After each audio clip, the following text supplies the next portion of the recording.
Hello to the Humareso audience that's out there. Thanks for spending a little time with me as we look at kind of some hot topics that are out there. And one of the areas right now obviously has to do with equity. And in this time today, it's my privilege to have Dan Reeder from Sentinel Pay Analytics here because we're going to spend a little time specifically on pay equity, which quite frankly is an art form.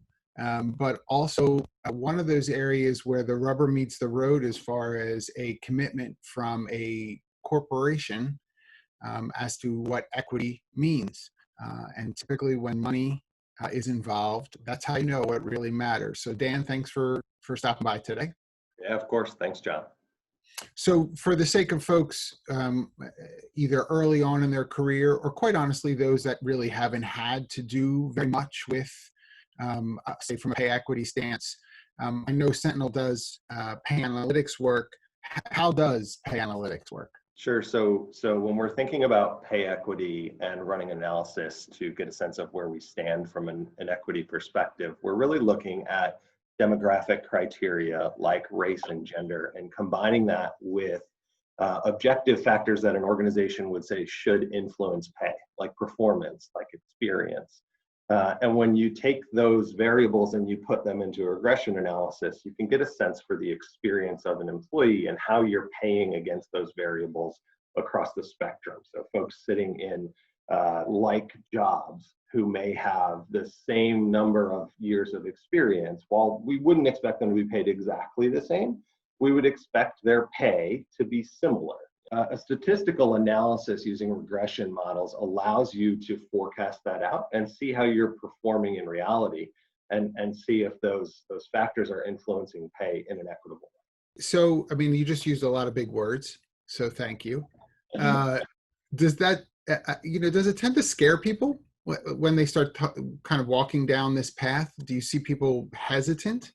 I think that's a real thing and something that's not uncommon at all, especially when, like many organizations, you may have been managing your pay, and certainly, the overwhelming majority of organizations don't see any intentional bias going on. But this idea that we're going to turn a flashlight on and look at pay in a way and highlight areas that we haven't looked at before can be a scary thing. And I think the argument counter to that is, isn't it more scary to have organizational risk that you're not aware of at all? Yeah, totally agree with you.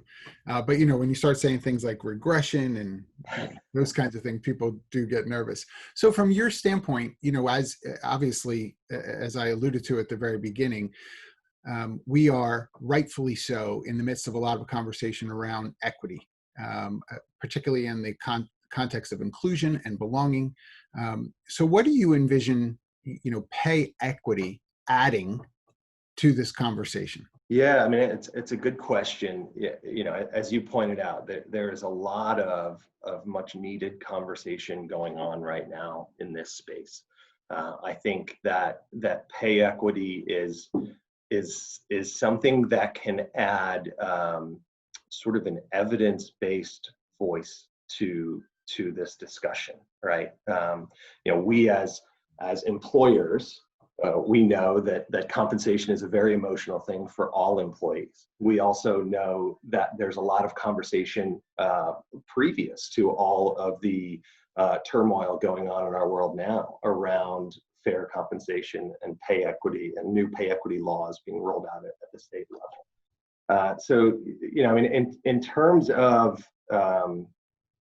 how we can leverage pay equity to add to that conversation, I think really we're talking about having a confident understanding of how you're paying folks and that we're paying them fairly and using statistics to arrive at that answer.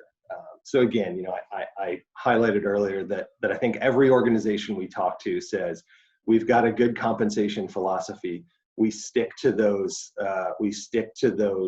I'll call them compensable factors, right? The things that we want to focus on when we're differentiating pay, like performance. But also, almost every organization that we talk to and go through an analysis with has areas of risk exposure.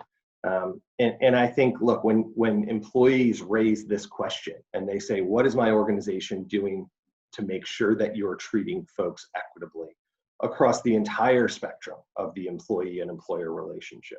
Certainly pay is a big piece of that. And those employers who I think can say, yes, it's on our radar.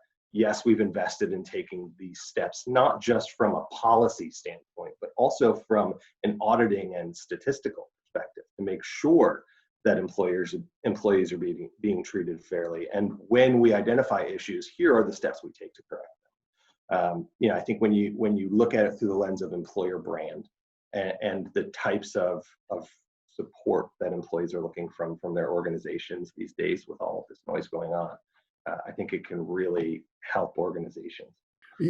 For sure. I think you and I, think similarly when it comes to that. But I guess I would want to make sure that there's some wins, in that perspective, because people can get caught up in well, we've done what we can do for, to reduce liability and to minimize risk and, those things that are very, on paper, very nice. But again, practically speaking, how have you seen this make a difference? Yeah, the examples that really stick out for me are those where organizations have adopted this type of analysis as an ongoing piece of their diversity and inclusion programming. And so to say to an employee population, and look, every organization is going to have a different comfort level of transparency. But I've seen organizations say things like, we adopted this analysis in year one. And in year one, here's how many people we had pop out as potential issues. And we investigated those and we corrected every one of them. But then over time, we used that as a benchmark to make sure that we were improving from a policy perspective and from a practice perspective. And those organizations being able to share those results and saying, year one was 20 issues out of a population of 1,000. Year two, we had it down to 10. Year three, we were down to 5. And it's because we're going through this annual cycle of conducting this analysis that we're able to get better and better and better at making sure we're staying within policy and making sure we're managing the fair treatment of everyone as closely as possible. And I think that's a really powerful thing for an employer to respond to an employee's request with. It shows that A, they're not only aware that it's something that's important and they should be looking into, but B, don't worry, employee, we're on top of this. And we're being transparent with our numbers with you guys so that you can see how much of an issue or how little of an issue we really have. Yeah, thank you for that. Because there's a lot of organizations that tout their transparency, say, as one of their corporate values. Yes. And so the idea of, an effort towards inclusion and equity to be mindful of pay. I think both of us are on the same page when it comes to that. That's where I think there's, again, a practicality to it, as I've said, but also you put your money where your mouth is. And so if the organization, right, is really hesitant to say, well, let me give you a little bit of meaningless, maybe breadcrumbs to think that there's a trail to follow, as opposed to saying, we know where we've messed up. We've done the analytics to see where our outliers are and how that happened. And is there anything systemic even in the way that we've graded compensation levels? And again, just as we wrap this up, you and I, I'm sure, could talk for another half an hour about, again, the systemic nature in which people find themselves through bias within an organization, that they might find themselves in a constant gap, chasing the person who's 2 rungs ahead of them on the ladder, because we have this belief that, at some point experience still matters, that the person who has 7 years of experience and the person who has 9 years of experience, what granularly, show me what those 2 years really does, right, or doesn't do. And I think that that's where we've got to have, again, more robust conversation around pay equity. But Dan, I really appreciate you taking some time today to stop by. I think this was really helpful to get us thinking about those strategies and how we're really displaying them. So I think pay equity is part of that. So thanks very much. Yeah, thank you, John. I appreciate you having me.